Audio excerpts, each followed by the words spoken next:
Salut les troisième année de collège Biof, j'espère que vous êtes en bonne et parfaite santé. Ça va avec la préparation, j'espère que tout va bien avec vous, que vous avancez, vous n'avez pas beaucoup de problèmes.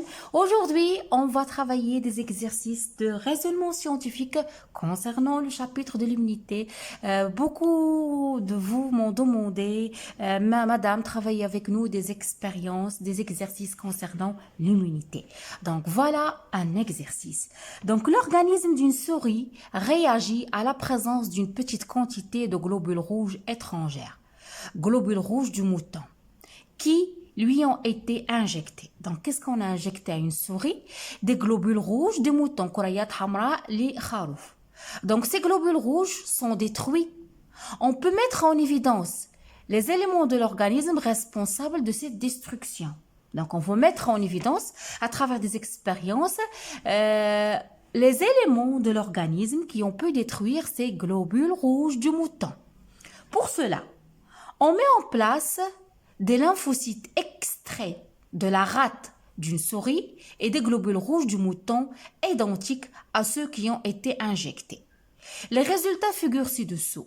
Si l'on utilise des cellules de rate d'une souris qui n'a pas reçu l'injection, c'est-à-dire témoin, c'est l'expérience témoin, aucun changement dans l'aspect de la préparation n'apparaît après la mise en culture. C'est naturel. Lorsqu'on fait une expérience témoin, on n'aura aucun changement. Voilà notre expérience. Donc, voilà notre souris. On a injecté à notre souris des globules rouges du mouton. Donc, qu'est-ce qu'ils représentent ces globules rouges du mouton? Ce sont des antigènes. Ils vont être considérés comme des corps étrangers par le corps de la cobaye, par le corps de la souris. Ce sont des antigènes, ce sont des corps étrangers, ce sont du non-soi. Donc, le corps de la souris, qu'est-ce qu'il va faire? Elle va développer une immunité. On verra. Donc, on a prélevé de la rate. Donc, la rate tahal. Donc, cellules de la rate, on les a prélevées contenant des lymphocytes. كريات lymphawies. Donc, et on a utilisé un milieu de culture convenable. Qu'est-ce qu'on a mis? On a mélangé le tout, un milieu de culture convenable. On a mis dedans les globules rouges. Comme vous voyez, ils sont en rouge ici. On a mis les lymphocytes. Voilà le résultat obtenu.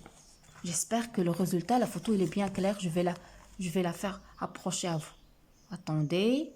Donc voilà le résultat. Après quelques jours, qu'est-ce qu'on a observé? Observation microscopique d'une plage d'hémolyse. مساحة انحلال. Donc, je vais vous lire les questions, pardon, mes chers élèves.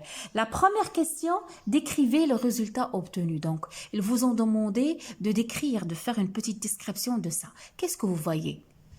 Au milieu,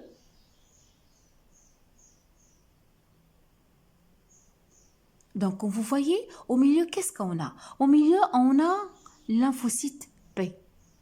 Lymphocyte. Autour de ces lymphocytes, qu'est-ce qu'on voit? On voit une plage d'hémolyse. Une plage où il y a destruction de quoi? Destruction des globules, des hématies rouges. Oui, des globules rouges. Plus loin, on voit qu'il y a les globules rouges. Donc, c'est ça l'observation qu'on doit présenter. Donc, la question 2, en tenant compte de ces observations, formulez une hypothèse concernant le mode d'action possible du lymphocyte de souris actif vis-à-vis des globules rouges du mouton. Donc, quelle est l'hypothèse qu'on peut formuler? On peut supposer que ces lymphocytes ici, ils sécrètent quoi? Ils sécrètent des anticorps. Oui, ils sécrètent des anticorps qui ont détruit les globules rouges, qui ont détruit les hématies, vu que ce sont des corps étrangers, vu que ce sont des antigènes. Ok, mes chers élèves? Voilà, mes chers élèves, les réponses. De la réponse 1, qui nous ont demandé de décrire l'observation. Au centre de cette image, on observe un lymphocyte entouré d'une plage, c'est-à-dire une plage ou bien une auréole dépourvue de globules rouges de mouton, plage d'hémolyse. Ok? C'est ça, cette plage d'hémolyse. Je vais vous la montrer. C'est ici. Donc, celle-là, ça, c'est une plage d'hémolyse. Ok? Ok, mes chers élèves. Donc, au centre de cette image, on observe un lymphocyte entouré d'une plage ou bien une auréole dépourvue de globules rouges de mouton, plage d'hémolyse. On n'observe pas les globules rouges, ils ont été détruits. Plus loin du lymphocyte, on observe des globules rouges du mouton intacts. L'explication? Pour expliquer cette plage d'hémolyse, on peut supposer, c'est-à-dire on suppose, c'est une hypothèse, on peut supposer que les lymphocytes prélevés de la souris immunisée, qu'est-ce qu'ils font ces lymphocytes? Ils sécrètent autour d'eux des anticorps qui s'attaquent aux globules rouges du mouton. Donc, c'est l'immunité humorale. C'est clair? Donc, j'espère que cet exercice est bien, pas de problème pour vous. Donc, on passe à un autre exercice. Voilà un exercice de raisonnement scientifique que l'analyse. Donc, je vais vous lire l'énoncé de l'exercice. Pendant la grossesse, des anticorps de la mère traversent le placenta et passent dans le sang du fœtus. Après la naissance, le lait maternel apporte au nouveau-né des anticorps maternels. Ça, on le sait. L'intérêt du lait maternel. L'évolution des anticorps avant et après la naissance dans le sang du fœtus et du nouveau-né est donnée par le graphe suivant. Donc, qu'est-ce qu'il présente ce graphe-là? Je vous ai déjà montré, si vous voulez analyser le graphe, vous devez donner un titre. Donc, je lis ce qui est dans l'axe des ordonnées en fonction de ce qui est dans l'axe des abscisses. Donc, cette graphe-là, ou bien ce couple-là, il représente l'évolution ou bien la variation, l'évolution ou bien la variation du taux des anticorps en fonction de l'âge, c'est-à-dire avant et après la naissance du fœtus. C'est ça. C'est ça ce que représente ce graphe-là. On s'attaque aux questions. Donc, c'est régler le titre de la courbe qu'elle représente l'évolution de taux des anticorps selon l'âge, c'est-à-dire avant la naissance, après la naissance. Petit 1, décrivez l'évolution de la quantité d'anticorps maternels. On doit décrire. Petit 2, expliquer l'immunité du nouveau-né. Petit 3, expliquer pourquoi le nouveau-né est très vulnérable aux infections à partir du 4e mois. Donc, on s'attaque. Décrivez l'évolution de la quantité des anticorps maternels. Je dois décrire ce que j'observe. Donc, qu'est-ce que je vois? Voilà la courbe qui représente la variation d'anticorps d'origine maternelle, qui est en vert. Donc, comme vous voyez, dans les premiers jours de la grossesse, comme vous voyez, on a une quantité, ça n'existe pas. Mais à partir de troisième mois, qu'est-ce que je vois? Je vois une augmentation progressive de taux des anticorps d'origine maternelle jusqu'à ce qu'il atteigne presque 10 grammes par litre, ce sommet-là. Donc, vers le 9e mois. OK? Donc, après... c'est-à-dire vers la naissance.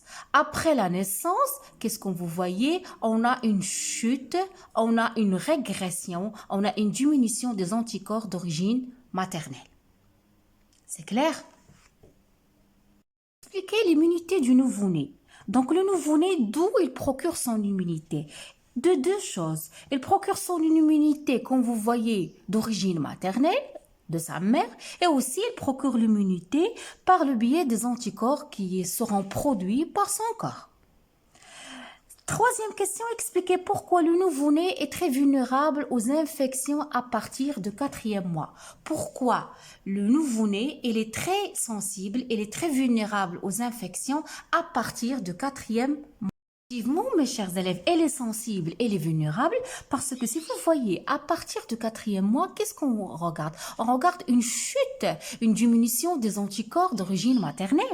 Et aussi, les anticorps qui sont fabriqués par le corps du nouveau-né, la quantité elle est encore faible, elle est insuffisante. D'où le fait que le nouveau-né il est vulnérable aux infections à partir du 4e mois. Voilà mes chers élèves la réponse pour ceux qui ont le problème de formuler des phrases.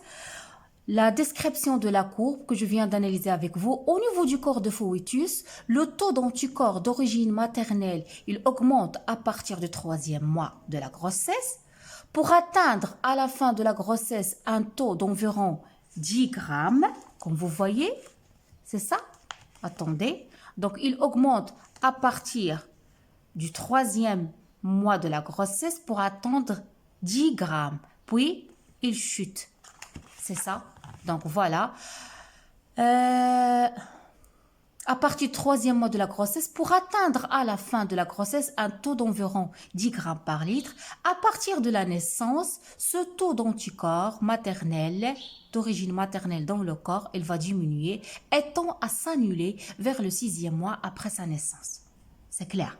La deuxième question qu'ils ont posée, ils nous ont demandé de déterminer l'immunité du nouveau-né, pardon, il est dû à quoi? Il est dû aux anticorps d'origine maternelle et il est dû aux anticorps que son corps commence à produire durant les 6e mois suivant l'accouchement.